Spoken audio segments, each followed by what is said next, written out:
Grabación, Diana. Sí, doctor, yo. Iniciando con el caso clínico número 1, tenemos un paciente masculino de 4 años de edad. Su nombre es Emiliano Gutiérrez Barrera, quien tiene un peso de 17 kilos y actualmente reside en el barrio Pancenú de aquí de la ciudad de Montería. Es ingresado al Hospital San Jerónimo el día 14 de mayo del presente año porque su madre refiere que el niño venía presentando disuria hace 4 días y además de esto se percató que al final de la misión habían pequeñas gotas de color rojo, lo que nosotros interpretaríamos como hematuria. En la enfermedad actual tenemos un paciente masculino de 4 años de edad, quien ingresa a hospitalización pediátrica tras ser remitido del CAMU La Gloria el día 14 de mayo del presente año por presentar un cuadro clínico de 4 días de evolución caracterizado por disuria e incontinencia urinaria. En varias oportunidades se le preguntó a la madre si el niño había presentado fiebre, la madre lo negó, si había presentado escalofríos, dolor abdominal y la madre también lo negó. Indagando un poco acerca de los antecedentes personales del niño, se le preguntó si el niño con anterioridad había cursado con una infección del tracto urinario y la madre también lo negó. Si vemos los signos vitales, encontramos un paciente afebril con una frecuencia cardíaca de 86 latidos por minuto y una frecuencia respiratoria de 24 respiraciones por minuto. O sea, podríamos decir que los signos vitales están dentro del rango normal. Ahora bien, en el examen físico encontramos un paciente orientado en tiempo, lugar y espacio, afebril, hidratado, con una buena toleración a la vía oral, de buena apariencia, buen estado general, un abdomen blando y depresible, y durante la ocultación pues, no se presenta ningún ruido cardíaco patológico. Si vemos el hemograma, encontramos una hemoglobina normal, hematocrito normal, las plaquetas están excelentes. Pero bien, ahora que vemos el uroanálisis, encontraremos un uroanálisis bastante patológico. Si vemos aquí, el paciente presenta bacteriuria, leucocitos incontables que nos estaría indicando una leucocituria, eritrocitos, que explicaría la manifestación clínica de la madre, referida por la madre, la hematuria, la presencia de moco y también una piuria, porque los piocitos están por encima del rango normal.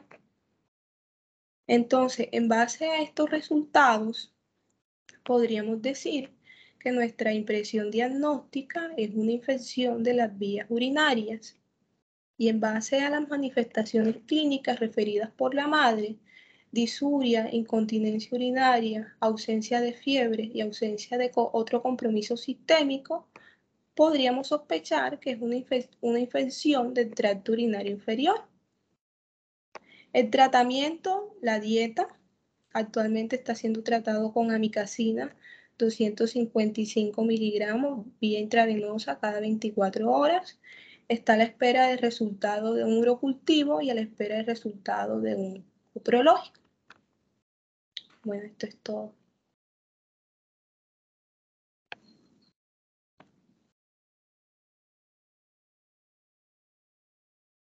Ok, buenos días. Para entender un poco más la patología de nuestro paciente, vamos a hablar sobre lo que es la IBU, la cual es la causa más común de consulta y hospitalización. Y en cuanto a frecuencia, varía dependiendo la edad y el sexo del niño. La infección sintomática ocurre por lo menos en 1 por cada 1000 recién nacidos y menores de 1 mes de edad y más comúnmente en varones. Después de esta edad es más frecuente en niñas con una prevalencia de 1 a 2%. Sí, de acuerdo. Bueno, en cuanto a la etiología, las bacterias que generalmente producen la infección del tracto urinario son gram negativas de origen intestinal. De estas, pues la Escherichia coli representa del 75 al 95%.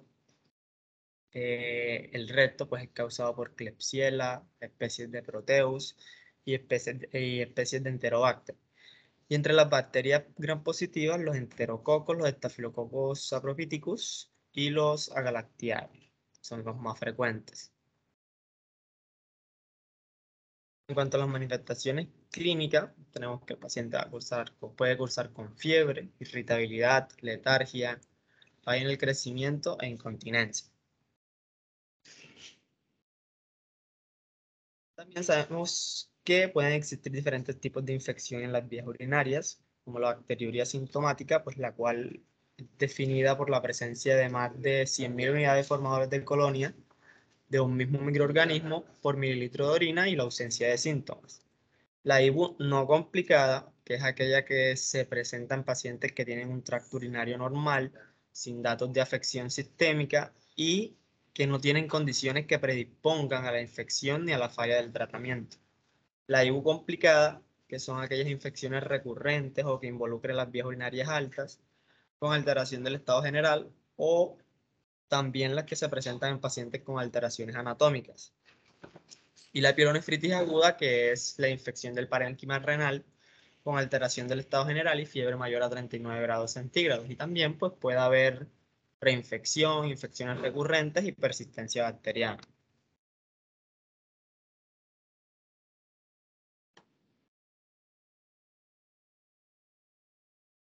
Pasa la diapo ahí.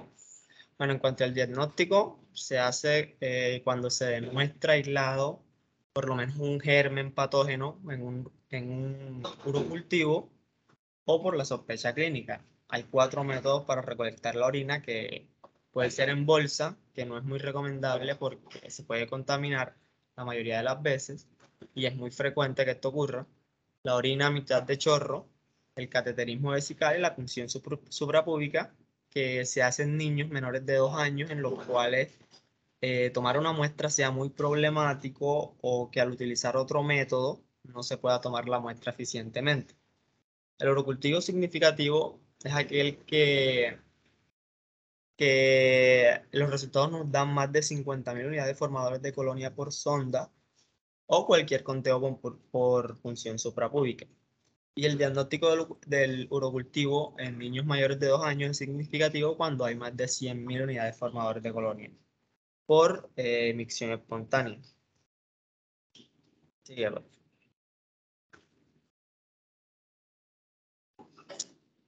Eh, bueno, usamos también otros paraclínicos como los reactantes de fase aguda, los leucocitos, la PCR, neutrofilia, procalcitonina, etc.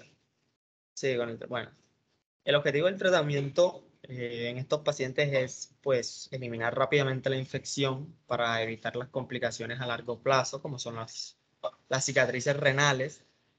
La mayoría de los niños, pues, pueden recibir tratamiento oral, excepto si es menor de 3 meses o si tiene sospecha de sepsis o hay intolerancia a la vía oral. La duración del tratamiento va desde los 7 a los 14 días, dependiendo del germen aislado. En los neonatos, la duración del tratamiento es de 10 días como mínimo y hay hospitalización de estos por el alto riesgo de sepsis. En estos casos aplicamos ampicilina, más amikacina o gentamicina. En niños de 2 meses a 2 años, pues aquí en estos casos se asume que la infección es alta y se inicia antibiótico venoso hasta la mejoría clínica, es decir, que el paciente no tenga fiebre durante 24 o 48 horas y hay un descenso de los reactantes de fase aguda. Y además se continúa tratamiento oral hasta completar los 10 y 14 días.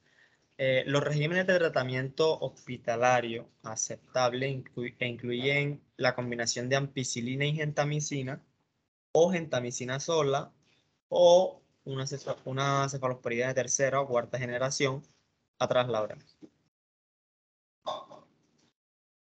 Y debe incluirse ampicilina si se sospecha una infección urinaria por enterococos. En los niños mayores de 2 años, cuando se trata de una pielonefritis, es igual, el tratamiento es igual que en los niños de 2 meses a 2 años.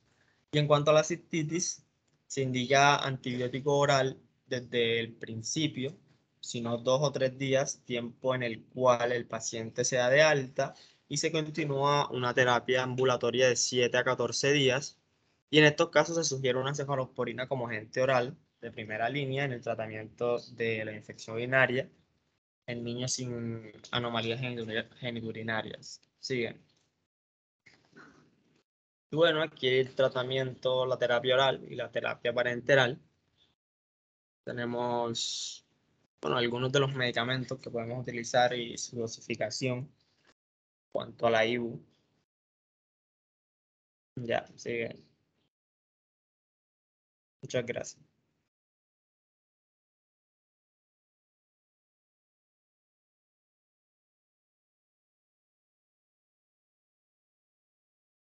Bueno, yo no voy a hablar de diagnósticos diferenciales en este caso. Ustedes saben que el niño tiene una infección urinaria. Pregunto, ¿le aislaron germen en la orina? Doctor, sí, identificaron bacterias, pero estamos a la espera del urocultivo. Bueno, yo no oí hablar de cistitis hemorrágica. No encontraron eso en ninguna parte. Porque pues claramente oí en la historia que presentaron que, aparte de la disuria, este niño había tenido unas goticas aparentemente de sangre en la orina o con la orina, y en el examen aparecen eritrocitos en buena cantidad. Digo, evidentemente hay esterasa leucocitaria positiva, bacteriuria de 3 cruces, si no estoy mal, una leucocituria incontable y eritrocitos creo que de 20 a 30 o 35 o 25, en fin. Entonces, un niño que no tiene fiebre, pues evidentemente tiene una infección de las vías urinarias. Pero aquí lo importante para el clínico es saber de qué se trata.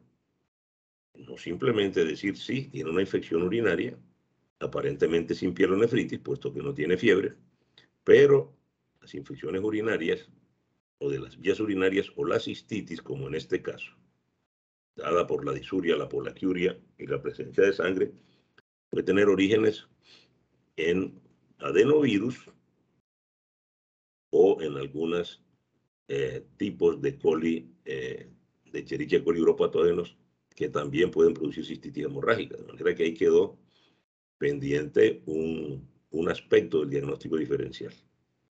Que se traten con antibióticos inicialmente, por supuesto. Nadie dejaría de darle antibióticos inicialmente a un paciente en estas condiciones. Pero la reflexión clínica sobre el origen debe contemplar la posibilidad de cistitis hemorrágica. De manera que deben leer eso para que puedan complementar la información sobre infección urinaria en los niños.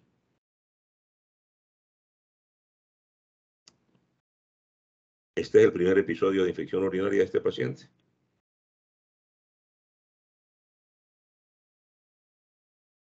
Pregunto.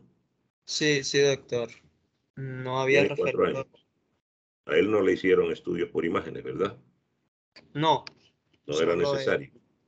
no. No era necesario. Bueno, ya saben ustedes por qué nosotros estamos usando amicacina en infecciones urinarias en el hospital. Porque los gérmenes aislados en infección urinaria en niños, la última vez que se hizo el estudio por parte de uno de los residentes, mostró que alrededor del 20% de las cepas de coli eran resistentes a gentamicina. Entonces optamos por dejar descansar a la gentamicina un tiempo para restituirle, digamos así, su efectividad. El uso de los antibióticos es muy importante cuando está dirigido u orientado de acuerdo con la susceptibilidad de las bacterias en cada uno de los hospitales o escenarios de práctica. Entonces ahí tienen un caso de una infección de las vías urinarias que puede ser evidentemente producido por Escherichia coli, que es la más de las veces, pero no sabemos si esa Escherichia coli es de las que produce cistitis hemorrágica o no es una Escherichia coli, sino un adenovirus que también puede producir cistitis hemorrágica. Eso es lo que ustedes van a estudiar ahora en relación con este tema, a complementar en relación con este tema. Bueno, sigamos a ver. Ok, buenos días. Mi nombre es Gisela Vargas y junto a mi compañero Manuel Moreno le vamos a explicar el caso clínico que vimos el día de ayer. Bueno, tenemos que este es un paciente cuyo nombre es Hernán David Molina, de sexo masculino, edad 3 años, pesa 12 kilogramos y pues ingresó al servicio el día 11 de mayo de 2022, procedente de Pueblo Nuevo, Córdoba. Como A ver, antecedente, ¿dónde están las diapositivas que no se ven? perdón, doctor, yo pensé que ya las estaban viendo.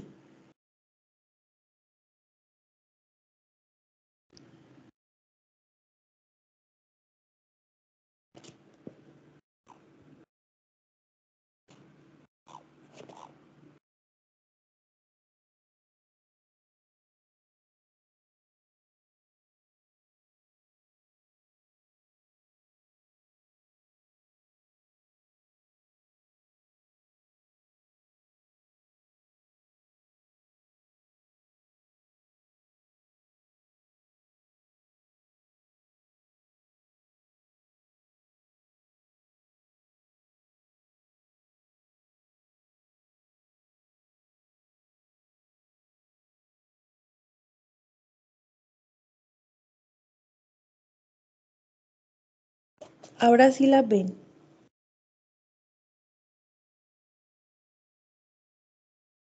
No se ven imágenes. No.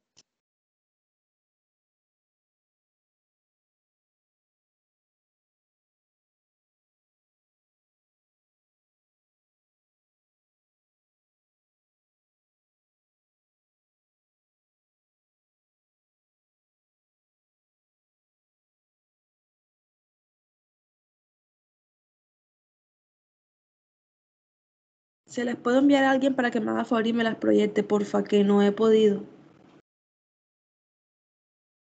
Envíalas al grupo.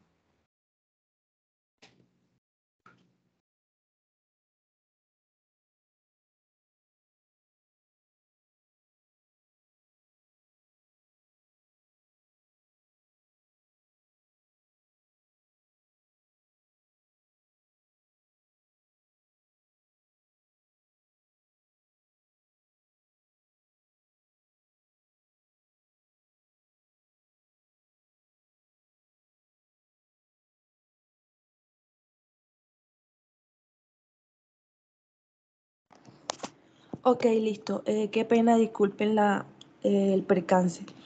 Buenos días, mi nombre es Gisela Vargas y les voy a exponer junto a mi compañero Manuel Moreno el caso clínico que vimos el día de ayer.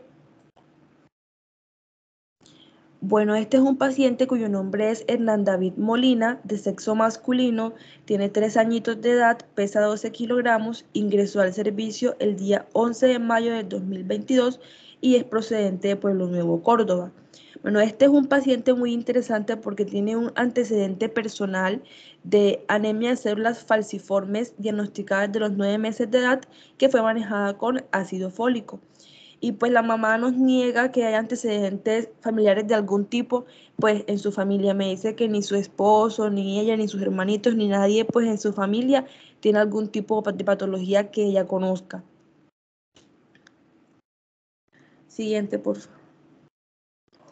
Bueno, al ingreso, la madre nos refiere que el motivo por el cual ella consultó allá en el CAMU de Pueblo Nuevo fue porque el niño tenía un dolor bajito, dolor en el hombro derecho y no podía respirar bien.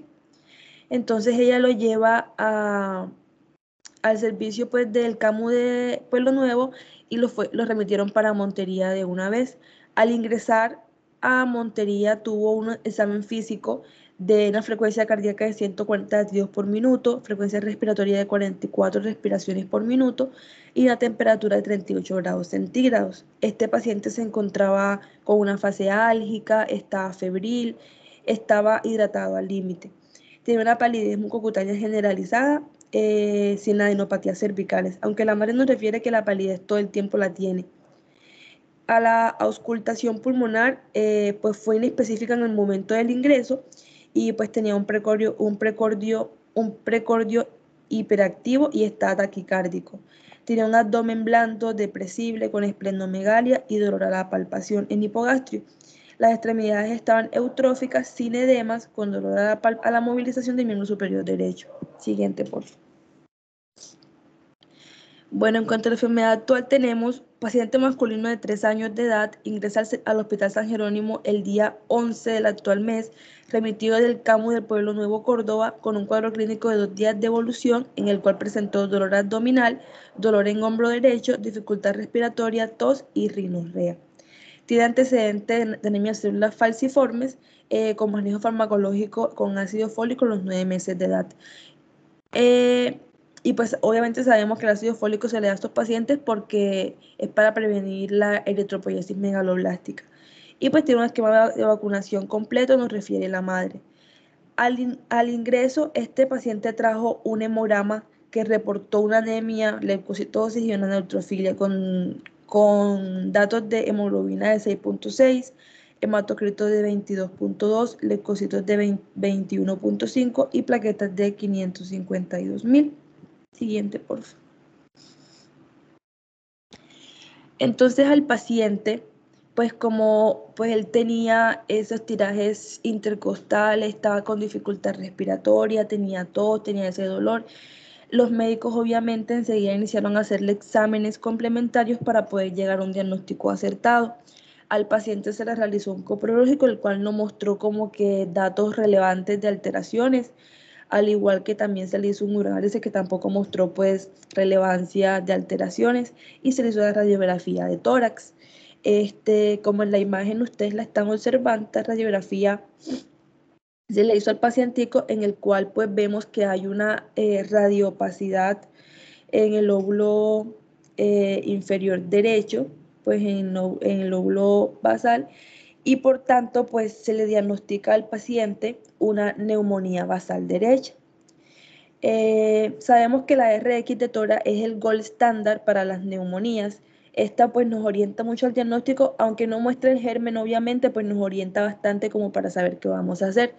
Tenemos que si de pronto, pues a modo general, algo equipo que les quiero aportar es que si vemos una consolidación en la radiografía de tórax, y está el compromiso, pues como en este caso que hay de compromiso de un segmento, pues de un lóbulo, ya pues nos estamos entonces inclinando hacia una neumonía lobar o hacia una neumonía grave en este caso.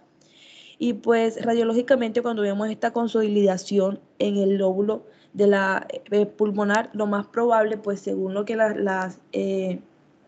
según lo que pues se ha ido evidenciando, es que sea por un neumococo. Entonces pues ya se prosiguió a hacerle un diagnóstico al paciente, en el cual pues se dice que tiene una fiebre en estudio, pues porque no, como pensaban que era una infección urinaria, por eso se le hizo un uroanálisis, pero pues tenía todo bien, entonces pues se asocia más que todo a su cuadro clínico característico de neumonía. También el paciente pues tiene un diagnóstico de crisis vasooclusiva secundaria, anemia células falciformes. Ya mi compañero les va a explicar un poquito más sobre el tema, pero pues a grosso modo vemos en la imagen que cuando hay una hemoglobina normal, la hemoglobina normal pues circula, como pues le acabo de comentar, normalmente por el torrente, pues por las venas de una circulación normal y por las arterias, pero cuando ya células falciformes, cuando ya tienen una células falciformes, estas anatómicamente pues tienen una estructura diferente y además que tienen bastante, como por decirlo así, tienen una superficie muy pegajosa y pues ellas tienen una circulación tortuosa, no circulan bien y hacen acúmulos en los vasos sanguíneos, entonces por eso se dan esas crisis vasooclusivas que el paciente pues se le estudia diagnosticando. Pues la neumonía basal derecha y antecedentes de células falciformes. Siguiente, por favor. Ya pues en cuanto al manejo, al ingreso, el paciente pues se hospitalizó, se le administró dieta para la edad porque tiene pues 3 añitos de edad, se le colocó oxígeno por cánula nasal a 2 litros por minuto, Harman 500 cc, se le pasaron 35 cc por hora por bomba de infusión. Se le inició terapia pues para la neumonía con ceftriaxona de 600 miligramos intravenoso cada 12 horas. Se le inició el día 11 de mayo del 2022.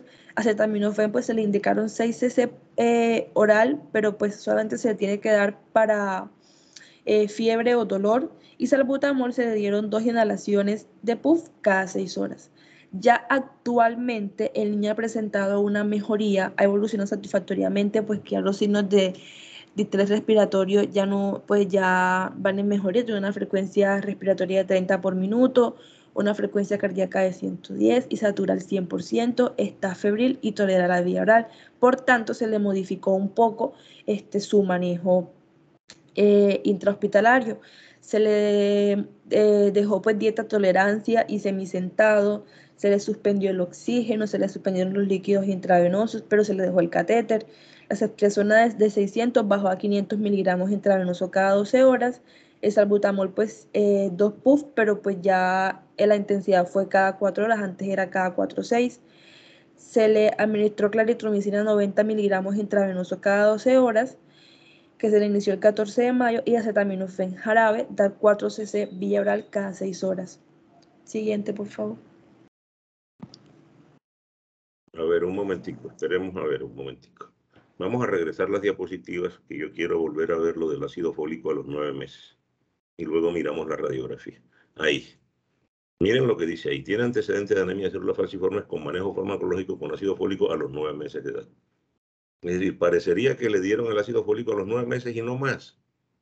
Hay que ser muy cuidadosos en la redacción de estas cosas, porque el auditorio que está leyendo, pues puede quedar con la idea de que simplemente le dieron quién sabe cuántas dosis de ácido fólico a los 9 meses de edad. ¿Qué edad tiene el niño ahora? Tiene 3 años, sí, doctor, 3 años. fue un error de redacción. Es desde los 9 meses de edad. Exacto. A partir de los 9 meses y hasta ahora, etcétera, etcétera. Vamos a la radiografía.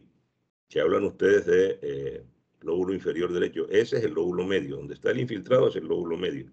Anatómicamente, en la radiografía, lo que ven ahí ustedes, es decir, lo que está, digamos, por encima de la aurícula derecha, es el lóbulo medio, que el lóbulo basal es posterior. Entonces, hay que tener también en eso precisiones, hacer precisiones. Ahora, ¿por qué a este niño se le da ceftriaxona y luego por qué se le agrega claritromicina? Punto número 1. Punto número 2, no veo ahí que se haya transfundido. Y este niño el sábado se transfundió, tenía 6.6 de hemoglobina. Y ustedes saben o deben saber que ya con hemoglobina por debajo de 7, uno tiene hipoxia tisular en reposo. De manera que hay cosas que hay que explicarse. ¿Por qué a este niño se le está dando adicionalmente a ceftriaxona claritromicina? ¿Quién responde eso? Lo otro es dedicarse a leer lo que dicen las historias sin pensar en lo que están viendo. Si leyeron anemia falciforme y leyeron el síndrome torácico agudo y leyeron la infección respiratoria baja en pacientes con anemia falciforme, deben tener la respuesta. Sí, doctor.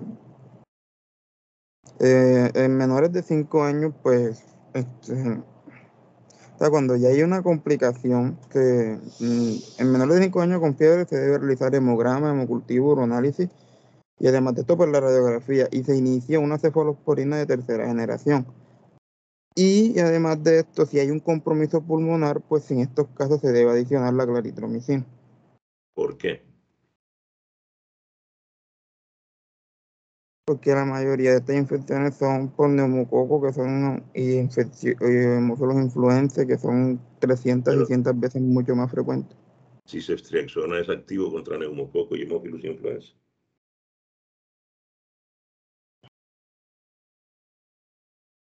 Entonces, ¿por qué claritromicina? Esa es otra tarea que les queda, aparte de leer algo sobre cistitis hemorrágica, esa es otra tarea que les queda. ¿Por qué en un caso como este, un niño que fue visto en la sala el sábado con dificultad respiratoria, con retracciones, con fiebre, muy enfermito, con 6 de hemoglobina, con muchos ruidos respiratorios, muchos ruidos pulmonares, entonces hubo que transfundirlo, oxigenarlo muy bien, agregarle claritromicina al tratamiento? Ustedes van a responder el por qué, van a buscar por qué se le agrega a este niño claritromicina, teniendo lo que ya ustedes saben que tiene: una crisis vasoclusiva, una infección respiratoria, una imagen radiológica compatible con infiltrados neumónicos en lóbulo medio. Entonces, ¿por qué a las estrelzonas se le agrega claritromicina? Eso es lo que van ustedes a buscar. Y si se los digo, les entra por un oído y les sale por el otro, como ya saben. Bueno, sigamos a ver.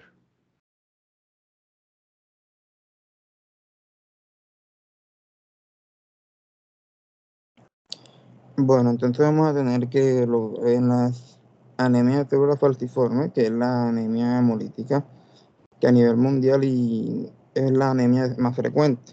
La anemia. Esta va a ser una enfermedad de tipo hereditaria, como vemos en la imagen. Un padre que se presente con portador no afectado, igual una madre portadora que no sea afectada, pueden heredarle los genes a su hijo, y pues esta es una enfermedad autosómica recesiva, decir que debe tener los genes que se expresa de tipo recesivo.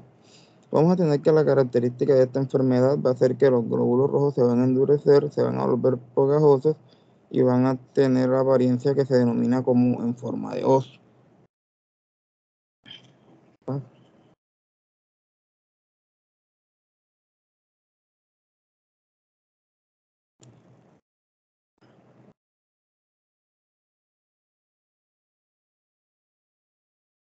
Bueno, entonces, como ya dije, es una enfermedad de tipo genético y principalmente está conocida como es una hemoglobinopatía estructural más frecuente. Va a estar ocasionada primordialmente por una mutación de tipo puntual, que va a ser la sustitución del aminoácido que es la valina por el ácido glutámico. Entonces, este cambio va a hacer que toda la hemoglobina que se produzca en nuestro cuerpo vaya a ser distinta a la hemoglobina normal. En nuestro cuerpo, en una persona normal, pues la hemoglobina que se presenta es la hemoglobina A. Sin embargo, al presentarse esta mutación, se va a presentar lo que es la hemoglobina S, que es la que nos va a explicar todos los fenómenos de vasoclusión, pues estas moléculas se polimerizan y se desoxigenan aumentando la viscosidad del glóbulo rojo, van a producir cambios en la membrana y van a deformar la célula, que es la forma en os que pues ya les mencioné. Entonces, estos van a tener mayor dificultad para pasar los pequeños capilares porque van a ser destruidos de forma prematura, o sea, la hemólisis. Además de esto, va a producir oclusión de los vasos sanguíneos, que es la vasoclusión. Agregado a esto, este tipo de hemoglobina, de glóbulos rojos, va a ser mucho menor su sobrevida. Va a ser solo de unos 10 a 15 días comparado pues, con los 120 días que se presenta una hemoglobina normal. Entonces, en esta enfermedad puede ser de tipo homocigoto, es decir, que presente los dos genes, o heterocigoto. Cuando el paciente es heterocigoto, como es el caso de nuestro paciente, porque en el momento de realizarse la electroforesis se da el resultado de que la hemoglobina S se presenta entre 20 y 40%. Si en caso de que la hemoglobina S se hubiese presentado entre 90 y 100%, pues hubiese sido de tipo homocigoto.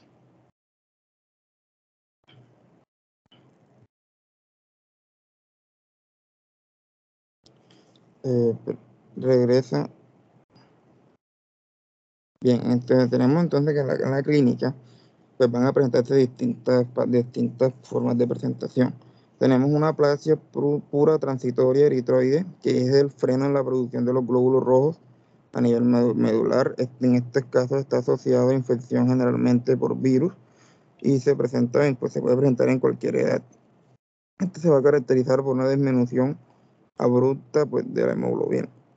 Usualmente esta disminución suele ser inferior a 5 y puede ascender hasta 1 gramo con reticulopenia. En cambio el recuento de leucocitos y plaquetas son normales. Esto puede persistir incluso por 10 a 14 días y su manejo pues es con ácido fólico pues para prevenir la megaloblastosis y la transfusión en caso de que se requiera. El secuestro esplénico se puede presentar entre los 6 y los 24 meses de edad y en muchos casos pues puede causar la muerte. ¿Por qué? Por choque hipovolémico, que pues, obviamente nos va a llevar a un deceso. Este se va a caracterizar porque se va a caracterizar por una esplenomegalia progresiva y masiva, por la cual va a producir que produzca un atrapamiento de grandes cantidades de sangre en el vaso, lo cual va a producir el dolor abdominal, náuseas y vómito. En el hemograma pues se va a presentar la anemia y puede haber trombocitopenia asociada. Se sospecha cuando aumenta la necesidad de transfusión en forma repetida de cada 30 a 45 días, debido a que en estos pacientes pues requieren una transfusión de 2 a 3 al año. Y la esplenectomía es el tratamiento de lesión si el episodio pues es mayor y está asociado a falla multisistémica, más de 2 episodios en menores. En las infecciones, que es por lo que nuestro paciente pues llega, es la causa más frecuente de muerte en los primeros 5 años y es secundaria al hipoesplenismo pues, que se presenta en estos pacientes, lo cual conduce a una fibrosis progresiva y autoesplenectomía, la cual pues, va a favorecer a las infecciones de gérmenes encapsulados como son el estreptococcus pneumoniae y la hemophilus influenza, y además de esto se aumenta el riesgo de sepsis.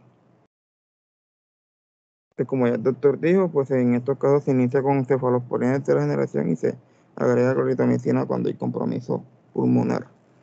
Y las crisis vasooclusivas, que son las que generan las principales manifestaciones y complicaciones en este tipo de patologías, entre las que se encuentran las crisis óseas, que encontramos dactilitis, que es una de las primeras manifestaciones en el lactante y se caracteriza por el edema del dorso, manos y pies, dolor, fiebre y derrame articular. El tratamiento es fundamentalmente la hidratación, evitando la sobrecarga de volumen, pues la tasa hídrica ya determinada se da por el nivel de hemoglobina, y por los dolores leves, que pueden ser tratados ambulatoriamente con líquidos orales, acetaminofén o ibuprofeno. En caso de que el dolor sea mucho más moderado o incluso severo, pues ya se requiere una hospitalización. Debemos evitar los daños isquémicos a órganos blancos. Además de esto, estos pacientes presentan mucha predisposición a riesgo de accidente cerebrovascular, pues debido a que la forma de los vasos, de los glóbulos rojos, no logran pasar por los pequeños capilares, lo que pueden producir este tipo de afectación. Y en el tratamiento y el diagnóstico, pues tenemos primordialmente una buena anamnesis. Como ya se vio, esta es una enfermedad de tipo hereditaria, así que una buena investigación y un buen examen físico, pues, y unos datos epidemiológicos nos pueden ayudar mucho. Además de esto, un extendido de sangre periférico, pues para ver la forma de los eritrocitos, pues nos va a ayudar mucho, y la electroforesis de hemoglobina. Y pues el tratamiento va a ser multidisciplinario, implicarle a las pacientes, a la familia, todo lo que va a conllevar esta enfermedad, y la vacunación frente a estos organismos encapsulados pues es una piedra muy importante en el tratamiento, pues para evitar todo tipo de infecciones. El tratamiento es con líquidos endovenosos y oxígeno, y pues el tratamiento final pues ya es un trasplante de células madre. Y en cuanto al trasplante de médula, tenemos que ya el paciente ha presentado complicaciones muy importantes. Además de esto, haya presentado muchos eventos cerebrovasculares, y que pues también pues tenga un donante pues que sean efectivos pues para su trasplante, que en muchos casos, solo en el 30% de los casos se logra tener un donante, que en estos casos suele ser el hermano, quien pues tiene la mayor compatibilidad pues para realizar este tipo de trasplante.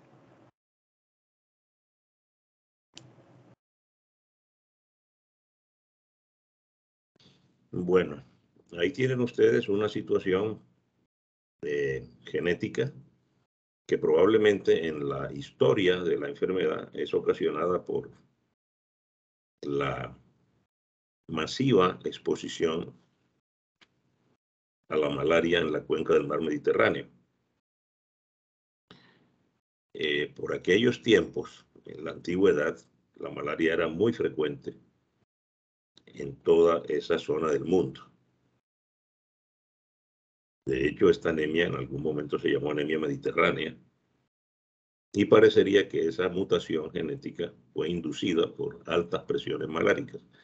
¿Qué quiere esto decir? Que el parásito de la malaria, el plasmodio, en busca de hacerse invulnerable a la inmunidad de los seres humanos, fue capaz de trastocar este gen que determinó la mutación, que a su vez concluyó en la conocida anemia de células falciformes, que es un trastorno, como ya lo describieron ustedes, de la hemoglobina que produce una anomalía estructural del glóbulo rojo. Ese glóbulo rojo así obstruye los capilares y produce dolor, que es una de las manifestaciones iniciales de la enfermedad. Eso en cuanto a un poco de la historia de la anemia de células falciformes. Ustedes comprenderán que estos pacientes son inmunodeprimidos. ¿Por qué? Y susceptibles a las infecciones. Los pequeños infartos que se van dando en el vaso permanentemente por las mismas vasooclusiones inducidas por esta célula falciforme, pues va produciendo una especie de asplenia funcional. Y estos pacientes entonces son susceptibles a infecciones por gérmenes capsulados, que en pediatría son neumococo, Haemophilus influenza y meningococo. Entonces, cuando tenemos pacientes con anemia falciforme infectados, hay una variedad de posibilidades. Los gérmenes habituales, como los que acabamos de mencionar, los micoplasmas, y de ahí se deriva la importancia de la claritromicina en pacientes con anemia falciforme y neumonía o síndrome torácico agudo. Y, adicionalmente, la sospecha cuando hubiera osteomielitis, pacientes con anemia falciforme y osteomielitis, la posibilidad de que ellos tengan como agente causal la salmonela enteritidis, no la salmonela tifosa. Entonces, miren ustedes que estos son pacientes susceptibles a las infecciones, a las bacteremias, a las infecciones localizadas en el tejido pulmonar y a las infecciones osteoarticulares. El manejo de estos pacientes es a largo plazo, por supuesto. Evitar en lo posible las transfusiones. Pero bueno, cuando la hemoglobina está por debajo de 7 es necesario que los transfundan. Manejar oportunamente las infecciones y mantener la homeostasis, o manejar el dolor cuando el paciente llega con crisis dolorosas agudas que pueden llegar a ser realmente molestas para el paciente, muy molestas. Bueno, ¿algo más sobre anemia falciforme? Más frecuente en la raza negra, como ustedes saben.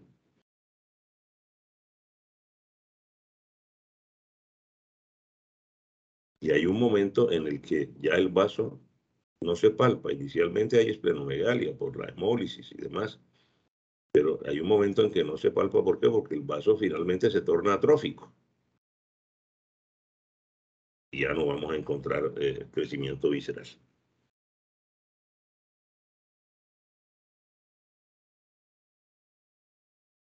¿Algún comentario?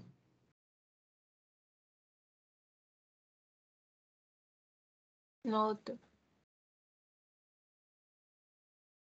Doctor, sí, pues lo que usted estaba diciendo sobre la epidemiología. Sí, como usted decía, aquí en Colombia pues no hay una epidemiología clara, pero se tiene que que en el 10% de todos los casos, entre el 10% de la mayoría de los casos es es en la raza negra, y es muy raro encontrar esto en estos pacientes, pues en otras razas, de raza blanca, por ejemplo, muy poco se encuentran esta enfermedad, más que todo siempre es en raza negra. Así es. No sé si encontraron algo sobre el manejo a largo plazo de los pacientes con crisis vasoclusivas frecuentes. Hay un medicamento que los hematólogos utilizan, que es un medicamento antileucémico. ¿Saben ustedes cuál es?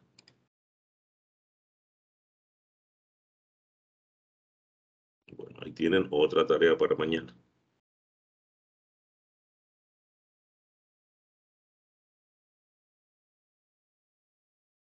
Listo, doctor. Bueno, entonces, ¿quiénes van hoy para el hospital? Diana, Dayana, Mari y Liz. Bueno, entonces nos vemos allá a las 7:15. Las tareas para mañana, por favor. Mañana no van a ir al hospital, porque mañana hay la inauguración de una maestría en psicología y yo no voy a estar en el hospital. La consulta externa la aplazamos para el viernes. Es decir, que quienes van el viernes irán a la consulta externa ese día. Habíamos dicho que el examen de la rotación queda para el sábado, ¿no?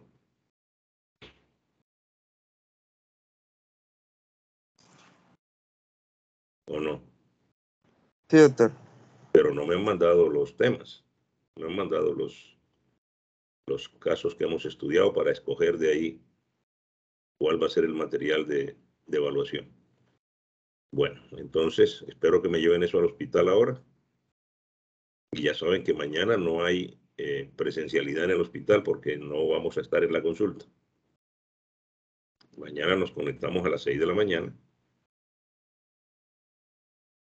Me van a resolver las tareas y vamos a ver algún paciente que encontremos hoy. Bueno, entonces nos vemos allá. Bueno, doctor. Hasta luego. Hasta luego.